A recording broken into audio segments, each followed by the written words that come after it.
Shalom Bapak Ibu Saudara-saudari kekasih Kristus, jumpa lagi bersama saya di Klavos. Kita akan duduk di sekitar firman Tuhan, mendengarkan isi hati Tuhan. Bagian firman Tuhan yang hendak kita pelajari dan renungkan bersama, yang meneguhkan hati kita, karena kita tahu di sepanjang jalan kehidupan kita ada banyak hal yang kita gumuli, ada banyak hal yang menjadi masalah kita, problem hidup kita, yang perlu mendapatkan penyelesaian hanya melalui firman Tuhan.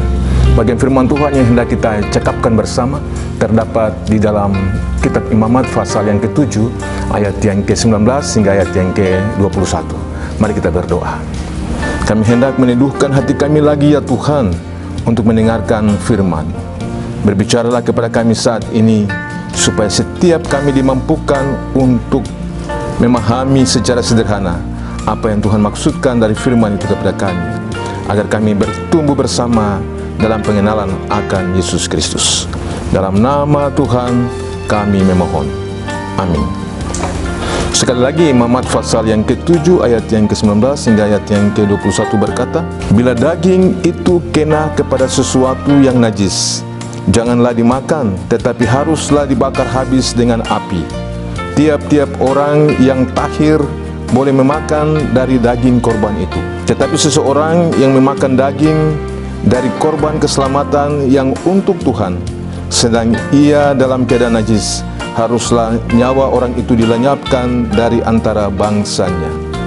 Dan apabila seseorang kena kepada sesuatu yang najis, yakni kepada kenajisan berasal dari manusia, atau kepada hewan yang najis, atau kepada setiap binatang yang merayap yang najis, lalu memakan daripada daging korban keselamatan yang untuk Tuhan, maka haruslah nyawa orang itu dilenyapkan dari antara bangsanya. Demikian pembacaan firman Tuhan untuk kita sekalian. Bapak Ibu Saudara-saudari kekasih Kristus di mana saja berada, sahabat Klavos yang diberkati Tuhan.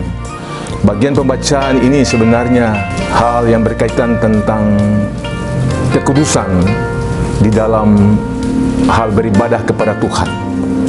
Menekankan pentingnya kekudusan dalam beribadah kepada Tuhan dan persekutuan Tuhan dan persekutuan dengan sesama.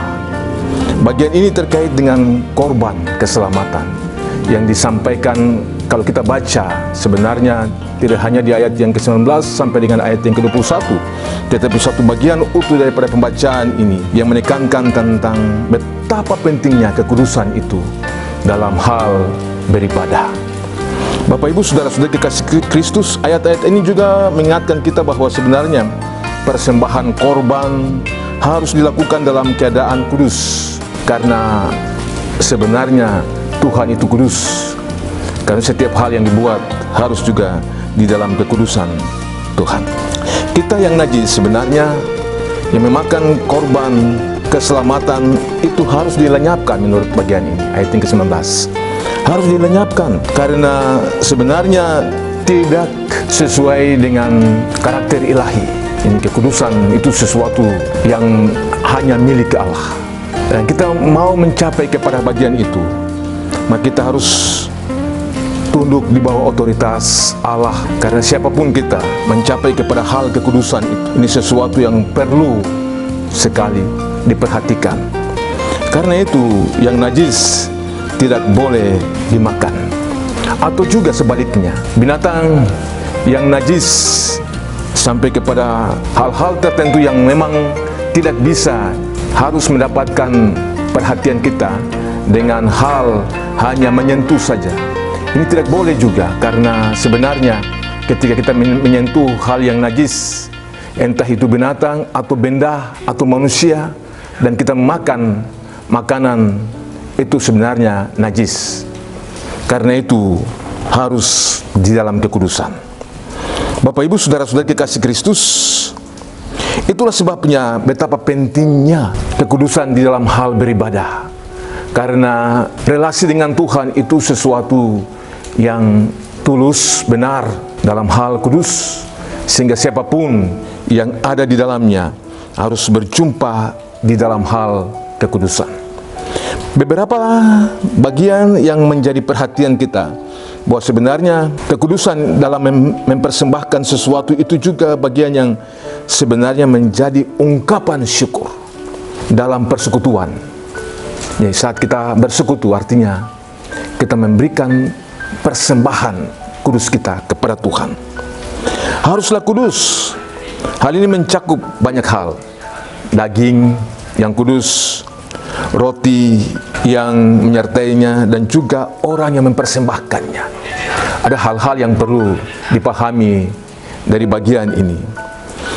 Akibat daripada kenajisan itu sebenarnya seseorang mendapatkan hal yang fatal karena harus dilenyapkan dari bangsanya. Ini menurut pembacaan dari ayat yang ke-19 sampai dengan 21. Dilenyapkan karena perlu kekudusan itu. Nah, apa yang menjadi penting daripada bagian pembacaan ini untuk kita di masa kini? Meskipun tidak lagi kita mempersembahkan korban secara harafiah, ya, seperti perjanjian lama umat Israel, tetapi prinsip kekudusan ini harus menjadi bagian yang berlaku terus dalam hidup kita setiap hari. Karena kita dipanggil untuk kudus. Seperti demikian Allah itu kudus, maka kita juga harus kudus. Kudus dalam segala hal, dalam segala aspek kehidupan kita. Sehingga sebenarnya kita adalah milik Kristus yang telah mengalami keselamatan itu karena Kristus mengorbankan dirinya itu kudus dan bukan cemar dalam diri kita. Itu luar biasa. Ini sebenarnya anugerah Tuhan yang luar biasa, karena sesuatu yang diberikan kepada kita dari sorga itu kudus. Kita menerimanya sebagai anugerah. Persekutuan itu juga harus kudus, karena sebenarnya ibadah kita kepada Tuhan itu termasuk mempersembahkan syukur kita. Harus dilakukan dengan hati yang tulus dalam kekudusan. Ini sebenarnya aplikasi atau penerapan untuk kita di saat ini. Kita memberi diri yang terbaik kepada Tuhan dalam ibadah itu artinya kita mempersembahkan syukur kita kepada Tuhan. Janganlah sampai ibadah kita hanya menjadi ritual kosong tanpa persekutuan yang sejati dengan Tuhan. Beribadah kepada Tuhan itu tidak datang begitu saja membawa tubuh ke sana, tetapi hendaklah bagian itu penting sekali yang berkaitan tentang bagaimana menyembah Bapa dalam roh dan kebenaran. Yohanes pasal 4 ayat yang ke-23. Karena saatnya sekarang kita sudah harus menyembah Bapa dalam roh dan kebenaran, dalam hati yang tulus kepada Tuhan dan benar. Kita tidak mempersembahkan sesuatu kepada Tuhan karena ini dan itu, karena akan menjadi ritual yang kosong. Tapi sesungguhnya kita harus ada dalam persekutuan ibadah yang kudus kepada Tuhan. Dengan demikian, maka hidup itu pasti berbuah. Galatia pasal 5 ayat yang ke-22-23 bilang, tetapi buah-buah roh ialah kasih, ya, damai sejahtera, sukacita, kebaikan, kesabaran, dan seterusnya. Itu akan nampak dari dalam hidup orang yang telah berjumpa dengan Tuhan. Nah, sebagai orang percaya kita dipanggil untuk hidup sebagai orang yang kudus sesuai dengan ajaran Kristus, dan karena itu pasti menghasilkan buah-buah roh.